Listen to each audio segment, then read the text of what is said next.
IPL 2025 का मुकाबला number 42 खेला जाएगा आरसीबी और आरआर के बीच में। ये मुकाबला खेला जाएगा बेंगलुरु के एम चिन्नास्वामी स्टेडियम में और इस वीडियो में बात करेंगे हर उस जानकारी के बारे में जिसको जानना हर मैच से पहले क्रिकेट प्रेमी चाहता है।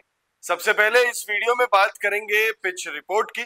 पिच का मिजाज कैसा रहने वाला है बेंगलुरु के एम चिन्नास्वामी स्टेडियम में, बल्लेबाजों को मदद है या फिर गेंदबाजों को मदद है, बल्लेबाजों को कितनी मदद है और गेंदबाजों को कितनी मदद है, गेंदबाजों में तेज गेंदबाजों को मदद है या फिर स्पिनर्स के लिए इस मैदान पर कुछ है।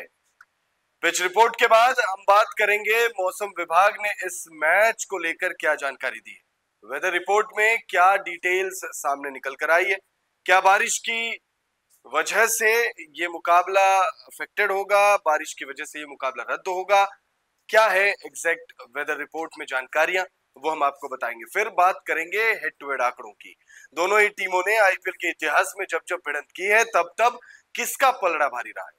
दोनों ही टीमें आईपीएल साल 2008 से खेल रही है और ये दोनों ही टीमों की जो राइवलरी है वो काफी जबरदस्त मानी जाती है। बैटल ऑफ रॉयल्स कहा जाता है जब ये दोनों ही टीमें आमने सामने होती है। एक तरफ राजस्थान रॉयल्स है तो दूसरी तरफ रॉयल चैलेंजर्स बेंगलुरु, इस वजह से बैटल ऑफ रॉयल्स कहा जाता है इन दोनों ही टीमों के बीच जब जब मुकाबले खेले जाते हैं। फिर बात करेंगे हम पॉइंट्स टेबल में दोनों ही टीमें कहां हैं, क्वालिफिकेशन सिनेरियो क्या है, दोनों ही टीमें पिछले 5 मुकाबलों में कैसा प्रदर्शन करके आ रही है। तो तमाम जानकारी देने के बाद वीडियो को रैप अप करेंगे यानी एंड करेंगे प्लेइंग 11 के साथ। वीडियो को आप एंड तक जरूर देखिएगा। वीडियो पसंद आए तो इसे लाइक करके चैनल को सब्सक्राइब करना ना भूलें। अब हम वीडियो के मैच के डिटेल्स आपको सबसे पहले दे देते हैं। तो ये मुकाबला खेला जाएगा गुरुवार को 24 अप्रैल शाम 7 बजे से 7:30 बजे से ये मुकाबला खेला जाएगा और ये मैच बेंगलुरु के एम चिन्नास्वामी स्टेडियम में खेला जाएगा। एक तरफ होम टीम आरसीबी होगी तो वहीं दूसरी तरफ संजू सैमसन नहीं, रियान पराग की राजस्थान रॉयल्स होगी। अभी आप देख पा रहे होंगे आपकी स्क्रीन पर यहाँ रियान पराग दिख रहे हैं। वो इस मुकाबले में टीम को लीड करेंगे। पिछले मुकाबले में भी उन्होंने टीम को लीड किया था। आईपीएल 2025 के शुरुआती 3 मुकाबलों में भी उन्होंने टीम को लीड किया था। रियान पराग टीम को लीड करने वाले हैं। संजू सैमसन हम आपको ऑलरेडी वीडियो बनाकर बता चुके हैं कि वो इस मुकाबले के लिए टीम के साथ ही नहीं गए। वो दिल्ली कैपिटल्स के खिलाफ खेले गए मुकाबले में बल्लेबाजी के दौरान चोटिल हो गए थे, उनको बैक में समस्या आई थी, जिसके बाद वो लखनऊ वाले मैच में भी नहीं थे और अब वो आरसीबी वाले मैच में भी नहीं होंगे। बहुत ज्यादा चर्चा हो गई इस बात पर, डिटेल में हम वीडियो कर चुके हैं। आई बटन में उस वीडियो का लिंक आपको मिल जाएगा, आप जरूर उस वीडियो को भी देखिएगा। अब सबसे इंपॉर्टेंट चीज है चिन्नास्वामी स्टेडियम में बल्लेबाजों को कितनी मदद है, गेंदबाजों को कितनी मदद है, स्पिनर्स के लिए कितनी मदद है नहीं है, तमाम चीजें ग्राफिक्स के माध्यम से देख लेते हैं। एम चिन्नास्वामी स्टेडियम बेंगलुरु की पिच रिपोर्ट क्या कह रही है।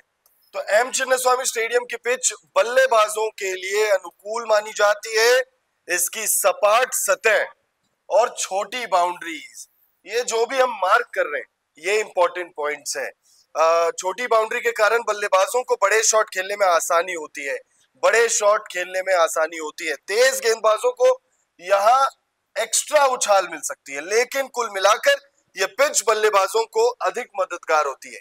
तेज गेंदबाजों को नई गेंद से स्विंग और उछाल मिल सकता है, लेकिन जैसे जैसे गेंद पुरानी होती है बल्लेबाजों का दबदबा बढ़ता जाता है। स्पिन गेंदबाजों के लिए बीच के ओवरों में नियंत्रण बनाए रखना महत्वपूर्ण होगा। हालांकि छोटी बाउंड्री के कारण उन्हें भी चुनौतियों का सामना करना पड़ सकता है। इस मैदान पर आईपीएल मैचों में पहले फर्स्ट इनिंग का जो औसत स्कोर है वो लगभग 166 है और रॉयल चैलेंजर्स बेंगलोर ने 2013 में पुणे वॉरियर्स इंडिया के खिलाफ 263 रन इस मैदान पर बनाए, जो इस मैदान का सबसे बड़ा टीम टोटल है। 82 रन इस मैदान पर लोएस्ट टीम स्कोर है, जो आरसीबी ने 2008 में कोलकाता नाइट राइडर्स के खिलाफ बनाए थे। तो हाईएस्ट टीम स्कोर का रिकॉर्ड भी आरसीबी के नाम है इस मैदान पर और लोएस्ट टीम स्कोर का भी रिकॉर्ड जो है वो आरसीबी के नाम पर ही है। बाकी अगर आप देखें और जो एक्स्ट्रा पॉइंट्स है, इस मैदान पर टॉस जीतने वाली टीम अक्सर पहले गेंदबाजी करना पसंद करते हैं, क्योंकि दूसरी पारी में ये सबसे बड़ा फैक्टर है भाई, ये सबसे बड़ा फैक्टर है ओस की वजह से पूरा गेम जो है वो पलट दिया जा सकता है सेकेंड इनिंग में। बल्लेबाजी और आसान हो जाती है उसकी वजह से। आंकड़ों के अनुसार इस मैदान पर चेस करने वाली टीमों को सफलता दर ज्यादा है, मतलब चेस करते हुए मुकाबले ज्यादा जीते गए। यहाँ एक और पॉइंट है कि आरसीबी इस सीजन अपने होम मैचेस नहीं जीत पाई है।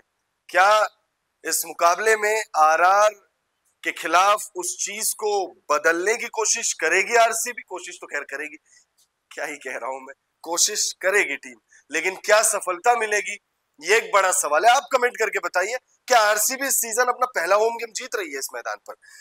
अब बात करते हैं मौसम विभाग ने क्या जानकारी दी है। पिच की बात हो गई, लेकिन पिच में जो कुछ भी बातें हमने कही है उन सब का होना इस बात पर निर्भर करेगा कि ये मैच हो पाएगा या नहीं, क्योंकि इस सीजन सिर्फ एक मैच ऐसा रहा है जब हम ये वीडियो शूट कर रहे हैं जो बारिश की वजह से अफेक्टेड रहा था, और वो मुकाबला आरसीबी का ही था और उन्हीं के घर में खेला गया वो मुकाबला था। आरसीबी वर्सेस पीबीकेएस के बीच वो मुकाबला था।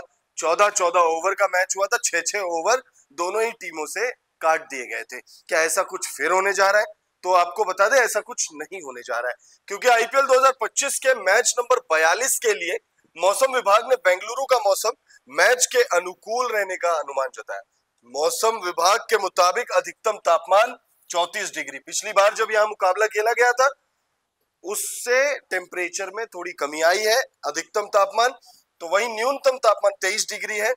बाकी अगर आप देखें तो बारिश की कोई चेतावनी नहीं है और 42% ह्यूमिडिटी है, जो ये बताने के लिए काफी है आपको कि सेकेंड इनिंग में ओस की वजह से कितनी ज्यादा समस्या हो सकती है। अब हम हेड टू हेड आंकड़ों की तरफ बढ़ते हैं।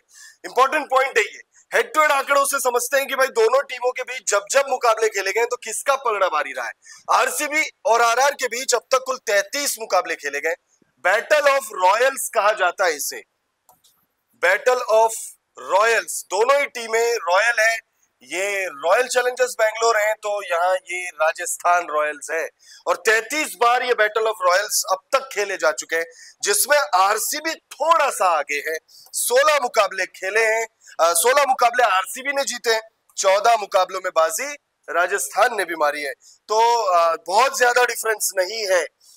अगर हम आगे बढ़े पॉइंट्स टेबल, जैसे कि आपको बताया था कि भाई हम पॉइंट्स टेबल पर आपको समझाएंगे क्या क्वालिफिकेशन सिनेरियो है दोनों के।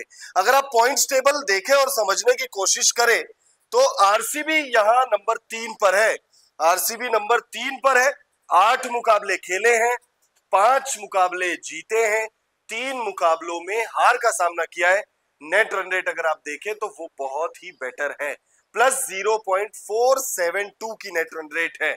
वहीं अगर आप ढूंढने की कोशिश करें तो आरआर आपको यहां मिलेगी, 8वें नंबर पर आरआर आपको मिलेगी। और आरआर का अगर आप समझने की कोशिश करें तो आरआर ने भी इस सीजन अब तक 8 मुकाबले खेले हैं, जिसमें 2 मुकाबलों में सिर्फ जीत है, 6 मुकाबलों में हार है, -0.633 की नेट रन रेट है। क्वालिफिकेशन सिनेरियो बहुत सिंपल है। राजस्थान रॉयल्स को अब जो 6 मुकाबले खेलने हैं उसमें कम से कम बड़ी मार्जिन से 3 मुकाबले जीतने पड़ेंगे, और कम से कम जो है कोशिश करनी होगी कि 6 के 6 मुकाबले जीते, कम से कम। तब जाके 16 अंकों पर पहुंचेंगे और तब जाके ये माइनस जो है वो प्लस में आएगा, और तब जाके आप सोच सकते हो कि आप क्वालिफाई करेंगे। तो क्या ऐसा पॉसिबल है? लेकिन क्या ऐसा हो पाएगा?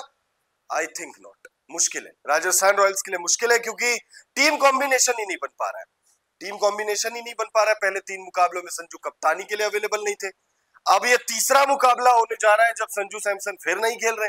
दिल्ली वाले मैच में वो बल्लेबाजी के लिए आए थे, फिर वो बाहर चले गए, और क्या हुआ उस मुकाबले में? हार गए राजस्थान रॉयल्स वाले। लखनऊ वाले मैच में वो मिस कर दिया उन्होंने, और अब ये आरसीबी वाला मैच वो मिस कर रहे हैं, और अभी वो जयपुर में है। टीम उनकी आरसीबी के घर पहुंच चुकी है, बेंगलुरु में प्रैक्टिस कर रही है। जब हम ये वीडियो शूट कर रहे हैं तब वो मैदान पर पसीना बहा रहे होंगे। लेकिन संजू सैमसन क्या करे? संजू सैमसन जयपुर में मेडिकल स्टाफ के साथ, आरआर के मेडिकल स्टाफ के साथ मौजूद है। उनकी चोट पर निगरानी रखी जा रही है, और अभी ये डिसाइडेड नहीं है कि अगला मुकाबला भी वो खेलेंगे या नहीं खेलेंगे। पिछले 5 मुकाबलों की अगर आप बात करें तो पिछले 5 मुकाबलों में जो लास्ट मैच था वो जीत कर आए। ये जो हरा टिक है ये जीता हुआ मैच है, उससे पिछला मुकाबला हारे थे, उससे पिछला मुकाबला जीते हैं, उससे पिछला मुकाबला हारे हैं और उससे पिछला मुकाबला जीते हैं, यानी 5 मुकाबलों में 3 जीत है और 2 हार है। और एक मजेदार बात यह है कि ये जितने भी टिक मार्क आपको दिख रहे हैं, जो जीते हुए मुकाबले, ये सब सामने वालों के घरों में जाकर है, और ये जो हारे हुए मैचेस है ये अपने घर में हारे। मतलब मेहमान नवाजी पूरी चल रही है आरसीबी की। आप घर आइए, हमें हराइए, हमें कोई प्रॉब्लम नहीं है, लेकिन हम जब आएंगे तो सूद समेत वसूल लेंगे उस चीज को। वहीं अगर आप आरआर की बात करें तो आरआर का तो क्या ही कहना। आरआर तो भाई आर गई, चार मैच लगातार, और या हार का पंजा हो सकता है लगा दे, या हो सकता है आरसीबी मेहमान नवाजी दिखाए और जीतने का अवसर दे आरआर को। अब हम बात करते हैं सबसे इंपॉर्टेंट फैक्टर, यानी प्लेइंग 11। वीडियो के अंतिम पड़ाव पर हम आ चुके हैं। आरआर की पॉसिबल प्लेइंग 11 में आपको दिखेंगे यशस्वी जायसवाल और वैभव सूर्यवंशी। पिछले मुकाबले में शानदार 38 रनों की पारी खेली थी, डेब्यू मुकाबला था और शुरुआत ही अपने आईपीएल जर्नी की उन्होंने छक्के के साथ की है। किसको मारा था? तो शार्दुल ठाकुर को मारा था। वैभव सूर्यवंशी आपको प्लेइंग 11 में दिखेंगे अगर पहले बल्लेबाजी आती है आरआर की। तो नहीं आती है तो देखना दिलचस्प होगा कि संजू सैमसन तो वैसे भी अवेलेबल नहीं है, तो कौन से प्लेयर्स के साथ वो प्लेइंग 11 में उतरेंगे, ये बहुत ही इंटरेस्टिंग होगा देखना, क्योंकि फिर इंपैक्ट सब्स्टिट्यूट में आएंगे वैभव सूर्यवंशी, क्योंकि 14 साल के हैं वैभव सूर्यवंशी, बल्लेबाजी अच्छी कर रहे हैं, लेकिन क्या फील्डिंग कराएंगे मैनेजमेंट? ये थोड़ा एक बड़ा क्वेश्चन है। हो सकता है कि उन्हें फील्डिंग बहुत ज्यादा करने का मौका ना मिले, वो बल्लेबाजी लेकिन 100% करेंगे, ये बात निश्चित है। उसके बाद आएंगे नीतीश राणा, रियान पराग, ध्रुव जुरैल, सिमरन हेटमायर, शुभम दुबे आएंगे, वानिंदो हसरंगा होंगे, जोफ्रा आर्चर होंगे, महेश तीक्ष्णा और संदीप शर्मा। प्लेयर्स की बात करें तो प्लेयर्स में यशस्वी फॉर्म में आ चुके हैं। वैभव सूर्यवंशी पिछले मुकाबले में डेब्यू किया था, अच्छी बल्लेबाजी की थी।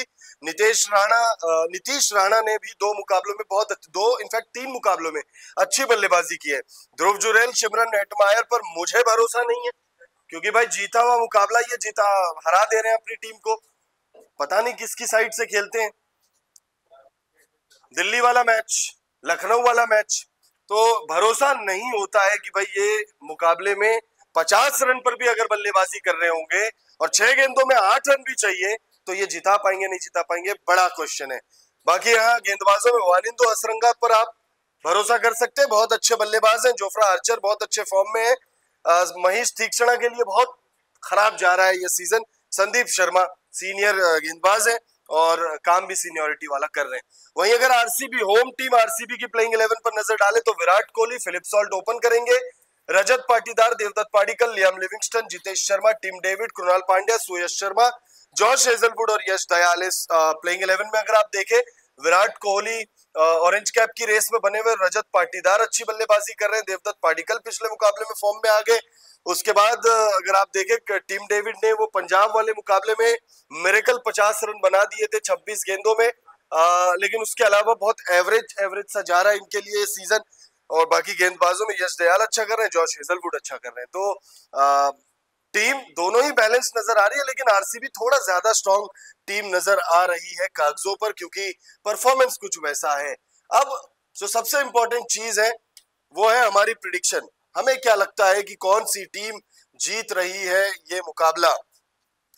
एक तरफ आरसीबी है जो अपने होम मैचेस नहीं जीत रही है, एक तरफ आरआर है जो पिछले 4 मुकाबलों में हार कर आ रही है।